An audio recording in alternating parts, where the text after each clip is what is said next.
If you are receiving this, that's awesome.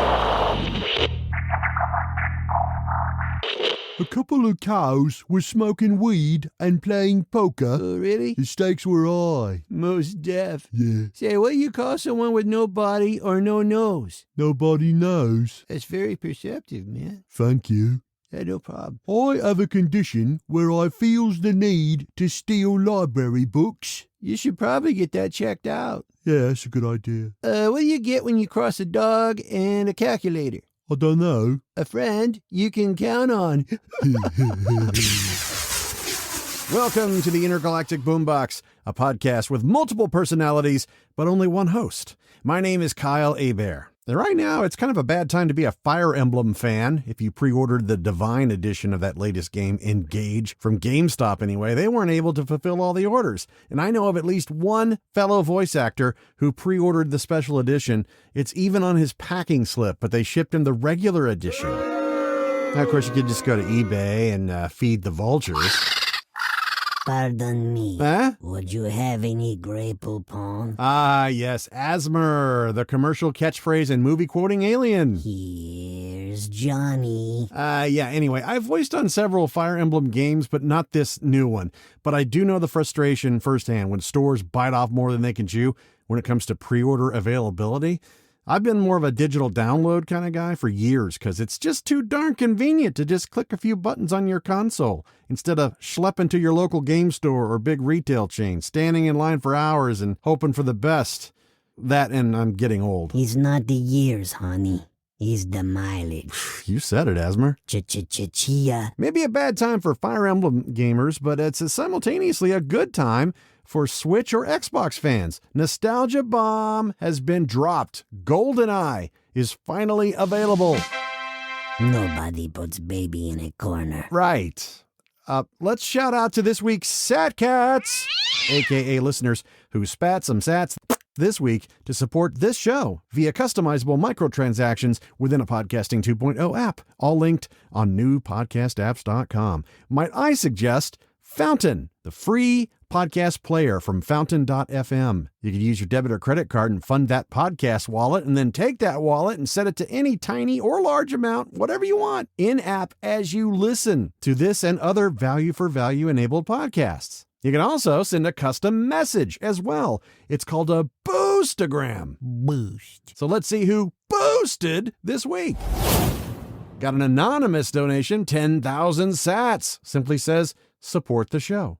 Thank you. Saints and Sats gave 1,777 sats and says Fridays just weren't the same without the show. Aw, thank you. Yeah, I took a few weeks off in December and the first week of January, or maybe 2 weeks. But anyway, I think I'm back in the groove now. Joel W. gave 1,111 sats as welcome back and Happy New Year. Right back at you, Joel. Jim Seifert said boosted, clipped, shared. Happy New Year. Looking forward to the new shows. Thank you, Jim, for the 533 sats. Only an OK Show gave 500 sats and says beard power. Top WK1 gave 500 sats, says welcome back. Missed my weekly dad jokes. Okay with the new intro, but like the old one I've heard for over 80 episodes. I'll give it time. Actually, it wasn't 80 episodes. I think the first good chunk, I did have a different intro in the beginning. But yeah, you guys chime in. If you want the old intro back, I'll bring it back. The question of the week. Got a tattoo that you regret? Peter Smith says, I spent $1,000 on a highly detailed Klingon bird of prey. The artist left no detail overlooked. And he gave me a picture of his forearm with nothing on it.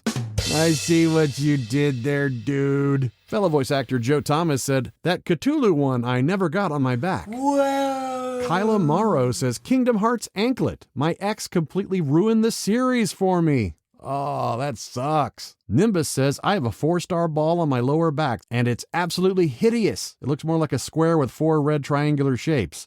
It was my first tattoo done by a friend, not a professional, and I learned my lesson. Bada bop boom pow.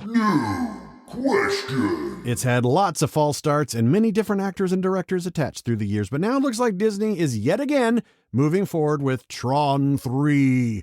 A start date listed as August of this year, according to Deadline.com, with Jared Leto set to star. Director Joaquin Ronning behind the camera. He did the Maleficent sequel and the Pirates of the Caribbean sequel, Dead Men Tell No Tales. Anybody else's excitement suddenly dim? I've always had a special place in my heart for Tron. I saw the original in the theater as a kid in the early 80s, and I absolutely love Tron Legacy too, even with its wonky, uncanny Valley Jeff Bridges. And Jared Leto has way more hits than misses, but in the past few years, he is not well regarded in geek circles with his take on the Joker and most recently Morbius. Tron 3 is titled Tron Ares, A-R-E-S. And I gotta say, I am super hesitantly curious. Does this have a shot at being actually good? Boost your reply with the Podcasting 2.0 app. That way you're also supporting the show. Or at BoomboxPod on Twitter. Justin Roiland, the co-creator and voice of Rick and Morty, finds himself out of a job this past week. He was dumped by Adult Swim due to some very serious charges of domestic violence. Hulu also gave him the pink slip on his latest show, Solar Opposites. Roiland's troubles began in May of 2020, an actual felony count of domestic battery with corporal injury and one felony count of false imprisonment by menace, violence, fraud, and/or deceit, involving an unnamed woman he was dating at the time. Adult Swim not only announced they are cutting ties with Roiland, but that season 7 of Rick and Morty is forging ahead. So with that news, all I can think is there's a gazillion voice actors right now polishing the Rick and Morty impressions. I'm not one of them. So good luck. A project that's been in the works since 2015 is still in development. One that you wouldn't likely imagine. It's a reboot of the classic comedy series, The Naked Gun. Oh, hi, Drew. Drew Grime, everybody. Yes. He's a true crime podcaster without a podcast who definitely doesn't investigate true crime. That is not true. Oh, yeah? But two negatives make a positive. Uh-huh. Therefore, I win the internet. Sure. A reboot, eh? Yeah. There are many mysteries that remain unsolved about this motion picture trilogy about a nude weapon. The only question I can think of is why do it? Why, indeed? Why remake something that today's generation is probably not even aware of, that no one's asking for? Who would be brave enough to fill the shoes of the late great Leslie Nielsen? Well, according to Collider, Liam Neeson. Because his name sounds like Leslie Nielsen. What are you on, man? Is that rhetorical? Anyway, Liam Neeson's connection to appearing as the new Frank Drebin has more to do with Seth MacFarlane, who is working on the reboot script and is set to produce. So while nobody may be asking for this, there's actually a good shot it'll be pretty funny. Liam Neeson was in numerous projects for Seth MacFarlane. He's been in Family Guy. He's been in Ted 2, The Orville. Of course, he had a big role in A Million Ways to Die in the West, even though that wasn't very good. Plus, he also took a stab at comedy in the first Lego movie, if you'll recall. Maybe lightning will strike twice. Leslie Nielsen was a serious dramatic actor for decades before he parodied himself in the first Airplane movie and then the Naked Gun movies. And Liam Neeson is a great actor, but you gotta admit, he's done a lot of movies in the past decade that seem more like a paycheck than anything else, and they all kind of look the same. Jason Statham syndrome. Is that treatable? All I want from Jason Statham is a buttload more Crank movies. Robert Rodriguez has directed a lot of flicks over the years. Spy Kids, From Dusk Till Dawn, Sin City, Alita Battle Angel, and even some episodes of Boba Fett last year. But there's one movie of his you will never see. Your great-great-grandchildren might, though. He's completely finished an experimental sci-fi film in partnership with Louis XIII Cognac Company.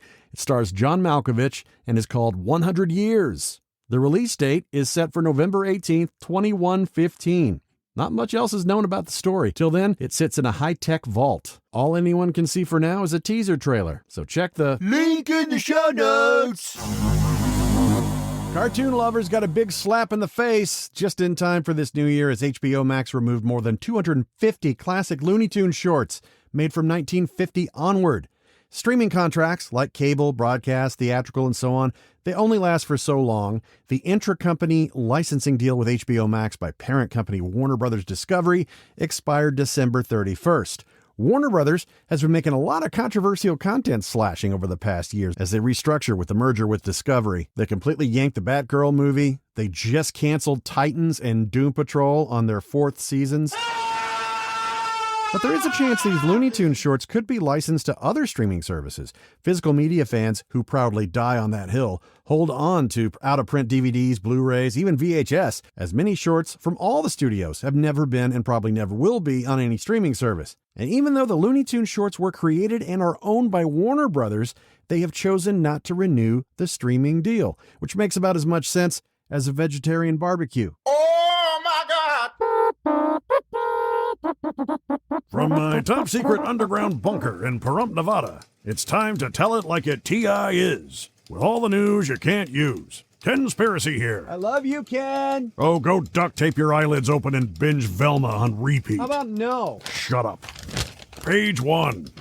LA is known for many things. Ridiculously high prices, mind-numbing traffic, gorgeous year-round weather, Hollyweird, and its Illuminati activities making celebs do stupid things to maintain their fame, like juggling cats with a wedgie. And who can't get enough of those SoCal beaches? Well, lots of people, as evidenced by the numbers even during winter. However, 24,000 gallons of raw sewage spilling into the ocean certainly diminished those numbers. A blocked main was the culprit. Got more backed up than I do when I'm dealing with my ex. But if you're out there building sandcastles and it starts to smell like butt, chances are it literally is.